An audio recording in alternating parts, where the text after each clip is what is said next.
Goedemorgen. Ik denk dat het heel goed is om gewoon een heel duidelijk beeld te schetsen wat de werkelijkheid is van de zware, zeg maar. En dat het heel veel meerwaarde had dat er mannen in de zware werken. Zo, krijg je eerst het gebed even.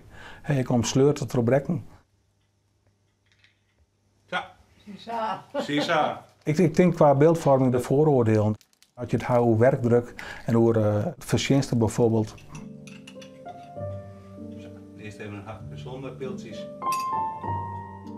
Zo zeggen ze van, ring gewoon eens naar binnen daar, zorg eens wat het echt daadwerkelijk is. Binnen de zwart kun je heel veel promotie maken. Je kunt steeds trolleren. Zuidoostzorg is echt een organisatie die stipt voor het trolleren. Ik heb zelf ook al verschillende opleidingen waar mochten. En ik ben zelf ook nog bezig met mijn opleiding. En, dus dat je het houdt over promotie, nou, dat is in de zwart. Ik ken dat echt wel. Ja, absoluut. En dat is net alleen bij u, maar dat is in het ziekenhuis ik sta. Het verschijnt prima. Ja, ik ben zeer tevreden met mijn verdiensten. Ja. Als ik dat uitzet naar oren 300 zeg maar, of in het zakelijke leven, ja, de ene verschijnt het wat meer als mee, maar dan ben ik er nog meestal die minder als mee verschijnen. Dus ja, ik ben heel tevreden. Absoluut. De holles gaan we cijfers zonder shippen.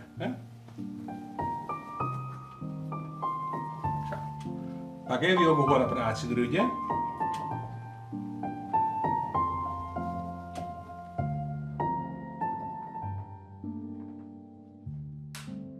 In mijn beleving, met de man waar ik mee praat en die ik benader is, maar en die ben eigenlijk al wel dienstbaar. Ze willen eigenlijk al wel heel graag, maar er is een protte onkunde dat mensen net weten hoe je dan dienstbaar wezen kan. En dat dat meer is dan alleen maar het bosje en het verzwargen van mensen. Maar juist ik in de lietse dingen, in die gesprekjes en in die persoonlijke aandacht. Ja, daar kun je heel dienstbaar in wezen. En ik weet van een protte man in mijn omgeving die echt wel dienstbaar wezen willen, maar ja, die omdat er een bepaald stigma is misschien op de zorg, dat terughoudt, zeg maar. Ja. Shirt even bij de broek in.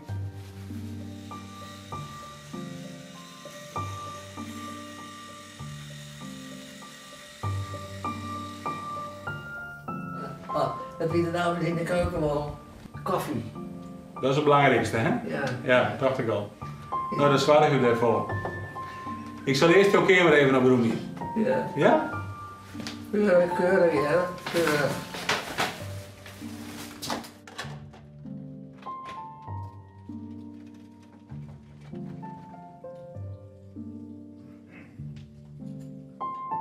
Heb je meer?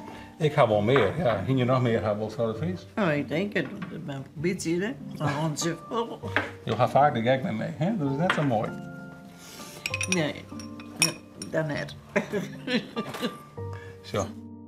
Je bouwt in de loop van de jaren dat de cliënten hier ben je toch wel een professionele bouwmeester op.